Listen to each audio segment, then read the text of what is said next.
I think most people are missing the framing on how to view the tariff stuff that's going on right now. I really think there's two things, I think for sure. One is the magnitude and the existential nature of the negotiations. I don't think a lot of people are truly grasping. And I also think there's a ton of uncertainty that's still to come from this for at least a couple more months. And the reason why is because of that existential nature. And the existential nature is born out of the last few decades of Chinese rising and Chinese dominance, to be completely honest, that has almost, I don't want to say forced Trump's hand, because the way he's approaching it, he is forcing the situation, but it's sort of accelerated forward the inevitable. And the inevitable, which was very obvious in the trend, is that the United States and Western nations, the EU, have been on a downtrend, and China has been on an uptrend. And you can see this very obviously, all the different things that the Chinese have made, all the different manufacturing capabilities they've built. If you just look at it simply at their automotive and their battery infrastructure, China has figured out how to become extremely good at making stuff. And the reason why they are here is because of incredible work ethic, but more importantly, a communist regime that can set the vision for the country 20, 30, 40, 50, 100 years into the future and point the entire country towards that goal. And they're not shy about that goal. What's the goal? Global dominance. One China. The world will be in the Chinese view. They're not shy about this. If you just listen to all the different guests we've had on the channel talking about China and all that stuff and the different things that are happening around the world, it's very obvious that China is, their ambitions is to become the dominant global power. The trend line, manufacturing growth, in addition to the Western nations being on a downward trend, which is impossible to ignore, the debt, health outcomes, manufacturing capacity, the increasing wealth gap. There's so many different factors you can pull that say the West, and specifically the United States, have not been on a healthy uptrend rather. They've been on a downtrend. So the inevitable thing that we've been on the path for is the United States becomes second place, third place, becomes irrelevant, it falls, whatever, goes into civil war, it just eats itself inside out, the population collapses, whatever. The trend lines were not good, right? And so I think this entire tariff discussion, this entire thing with Trump essentially putting a pause on the global economy, that's literally what he did. And that's why a lot of people are upset with him, because he has forcefully made the economy just stop. I think Trump, right or wrong, believe him or not, he has said, okay, instead of waiting for the inevitable to happen, I'm going to move up these discussions to now. We're going to talk about it now. Mr. Xi, Chairman Xi, we're going to talk about this stuff now. And we're going to need to bring everybody to the table, because we don't want you to become the sole power, which the United States has been, right, for the last how many decades. But this is the whole thing, I think, is Trump is saying we need to sit down and talk now.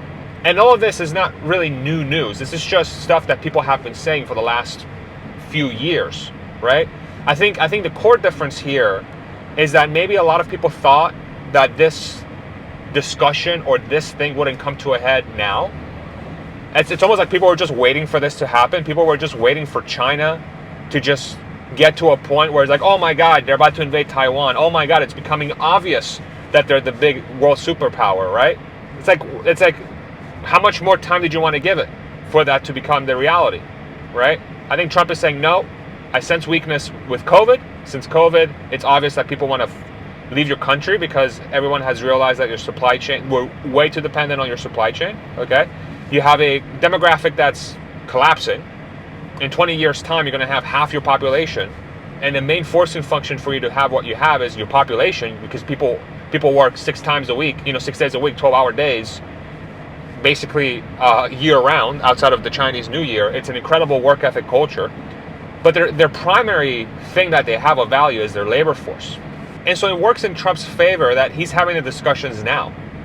It works in his favor that instead of waiting for the inevitable, those conversations are being had now. And I don't want, I think some people might say, well, this is not that, it's something else, it's more, more fair trade. I don't think that's correct. I think the fact that you're putting such an aggressive stop. I mean, this is a trade war, straight up. This is 100% a trade war. This is 1,000% Trump is like, no more. You stop. No one's going to buy from you, from the United States. We make up roughly $500 billion to $1 trillion of your $3 trillion of exports, so 15%, call it, whatever that number is, of your global exports. Those things you might be making, I don't know, 5% margin, 8% margin, 2% margin.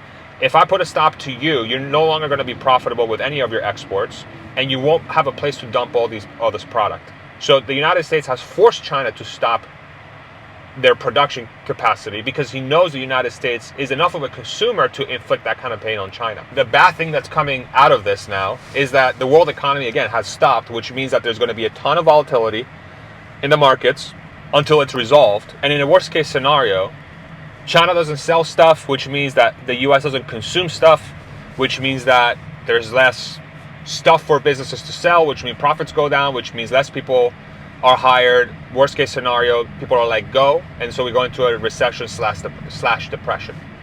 And for that fear to go away, the China relationship has to be fixed, right? Regardless of where you thought the China-US relationship was or the China-global relationship was before this trade war that Trump started, regardless of if you think the start is warranted or not, the markets and everything else will not really come to an ease, I believe, until that is resolved. Or there's some sort of signal out there that is sort of showing that it's going to be resolved. And so the question becomes, how does it become resolved? How does the U.S. and China move forward from here? Because the U.S. has basically told China that I don't view you as a fair trading partner. If you just listen to what Trump has said, right? I don't view you as a fair trading partner. You've been taking advantage of the United States. You've been taking advantage of the world. These are just literally just Trump's words, right? You have been out there doing a lot of messed up stuff. You don't really have respect for anybody. You're stealing stuff, right? I got the thing in here so I can take off my seatbelt yet. You've been stealing trade secrets. You've been stealing IP.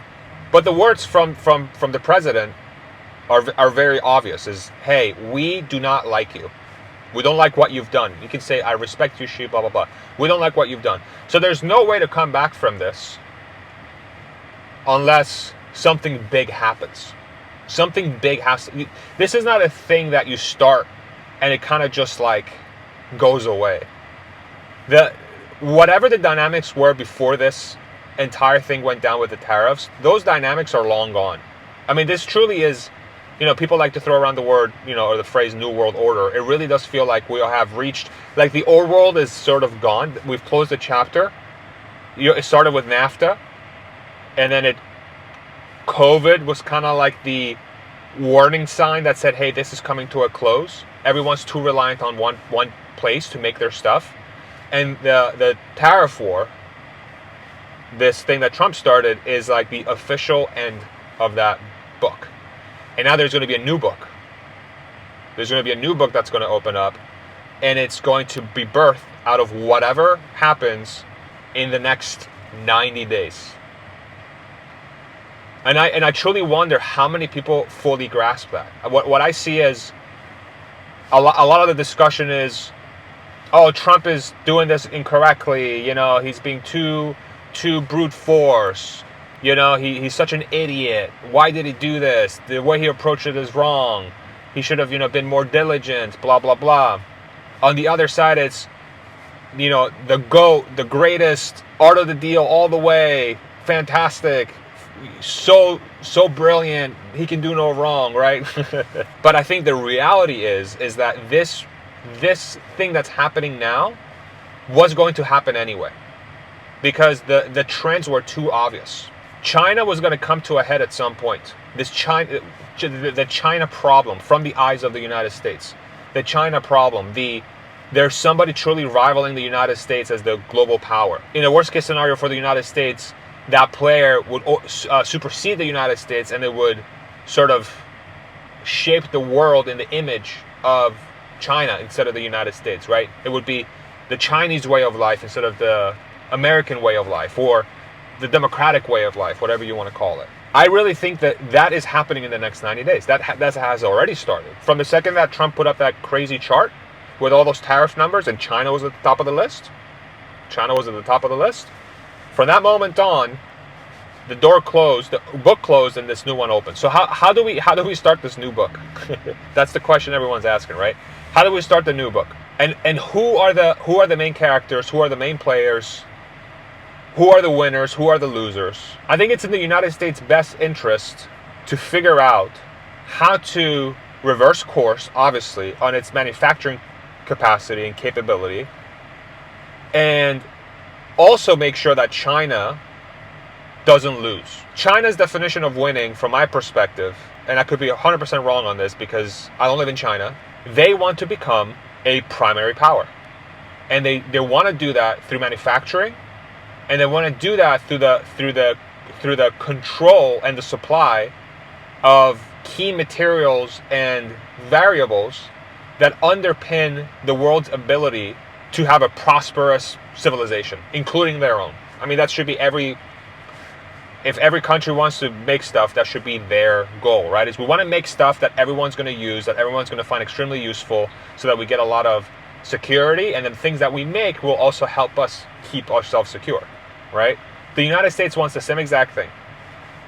But the complexity is in the next 5 years, the AI revolution will 1000% take hold. What is the AI revolution? Super advanced AI assistants, super advanced robots, super advanced artificial intelligence robots, super advanced self-driving cars, super advanced energy grid systems. Everything becomes super advanced.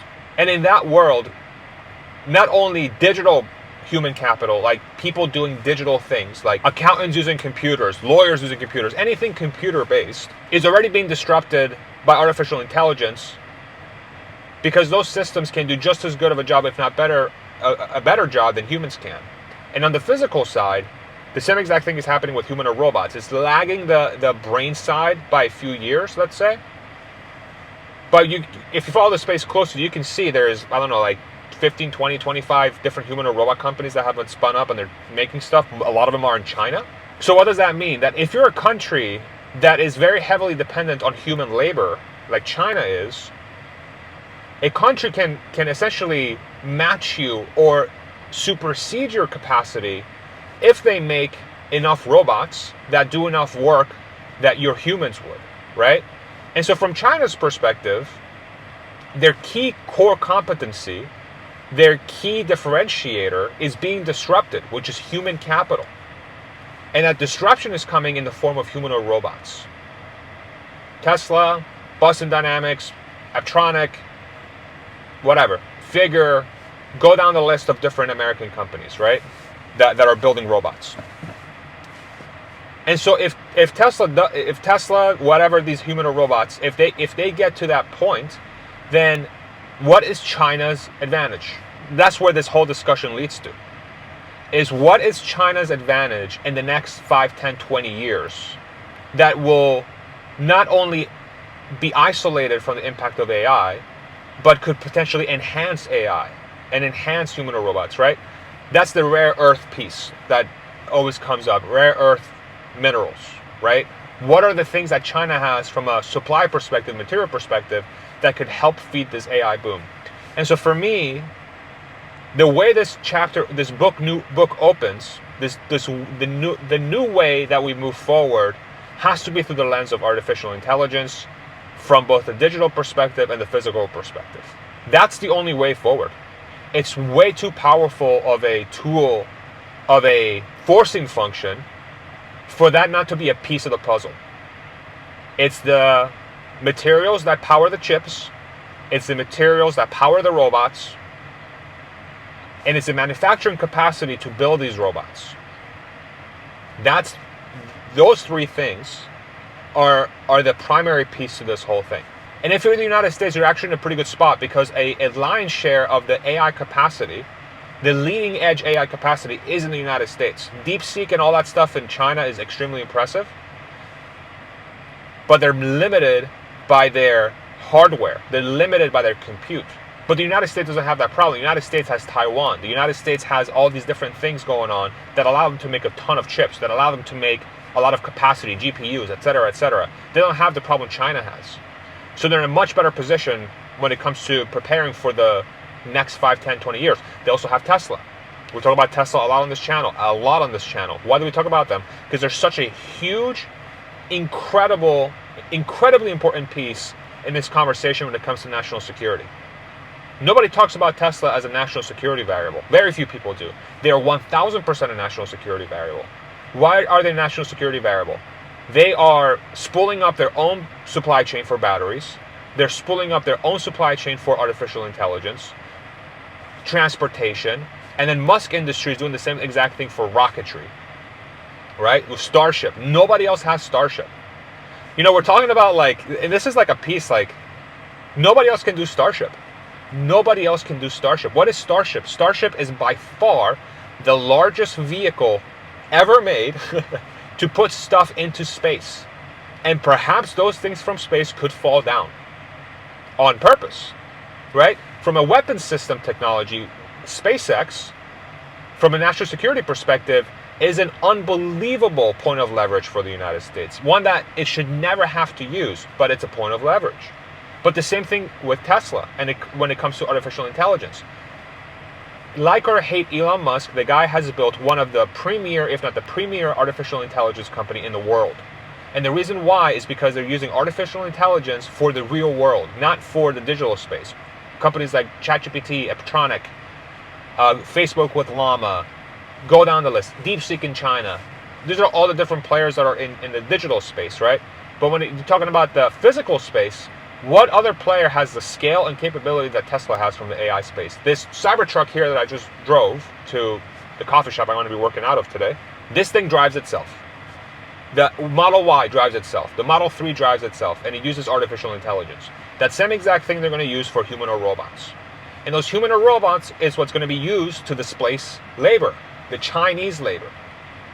The United States is going to be able to create its own labor force that will be cheaper per hour than the Chinese labor force.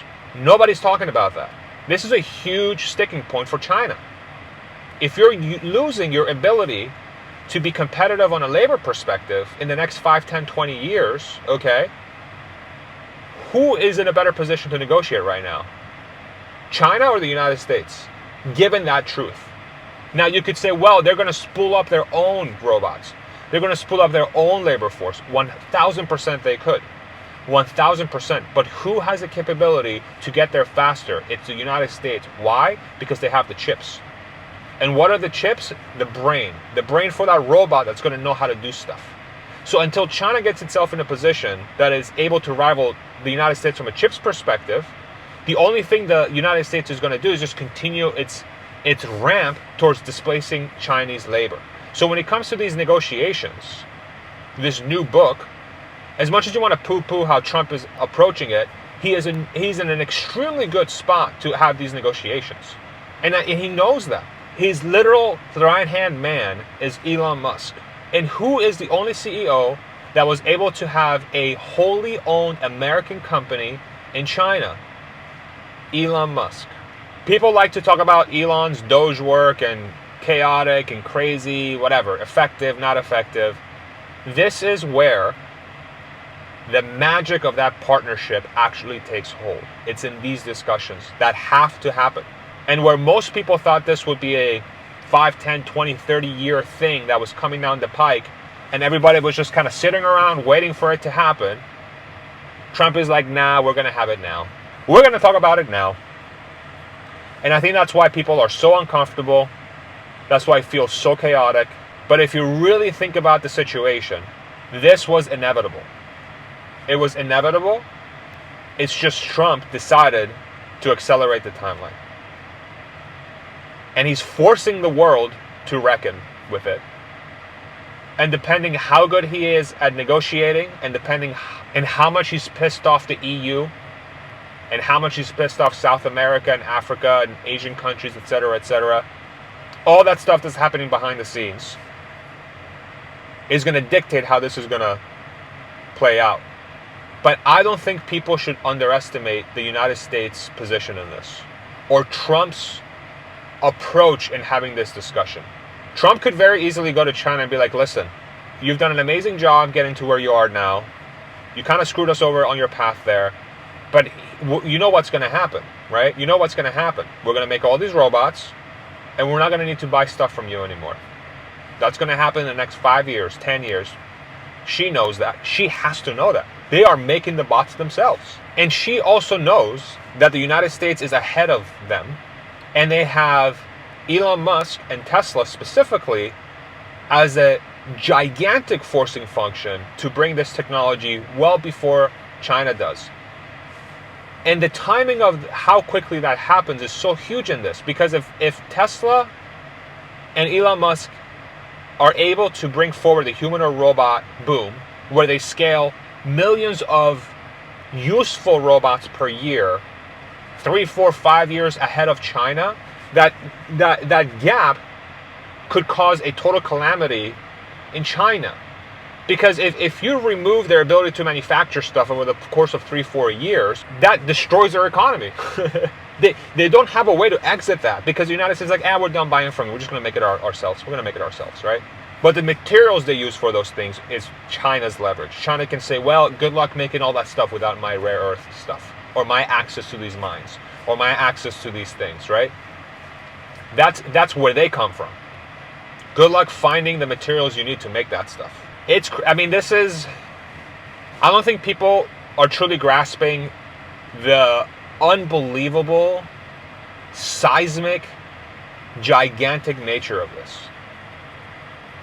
And I like hyperbole, okay? Those that watch the channel know that I don't shy away from big words, okay? Make things big. But I really feel that this is a very historical moment. If you think about Trump's election and the historic nature of his re-election and the people that he's surrounded himself with in the cabinet, like or dislike his politics, like or dislike Trump, this is a very unique time in history. We've just exited COVID, and everything, all the weaknesses have been exposed. Everyone's weakness has been exposed. China's weakness has been exposed.